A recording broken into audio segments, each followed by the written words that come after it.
Welcome to the Slop Farm. Enjoy the video. You're signed in and ready. Now begin capturing. Walk to the exact spot you want updated, mount your camera or steady your phone, and open Street View or Google Maps camera mode. Frame the 360 or multiple overlapping photos because the app stitches them together. Aim for consistent exposure and a clear horizon. Once done, tap Capture and slowly rotate if using single shots.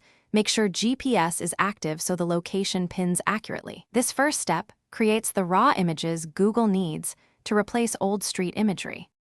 After capturing, check each image for blur or misalignment and correct exposure. Bad source photos break stitching and slow approval. Next, in the Street View app, choose Publish, add the exact pin, set the capture date, and include a concise description so reviewers understand context. If updating a business or landmark, link to the place entry. This speeds validation. Once uploaded, the app shows upload progress. Make sure your device stays online until completion, because interrupted uploads can corrupt the dataset and delay processing. Once uploaded, expect processing time. Check back in 24 to 72 hours to see the new view live. If Google flags or rejects images, read the notes carefully. Common reasons are blurred frames, incorrect GPS, or privacy concerns. Reshoot the specific segments and re-upload with improved metadata.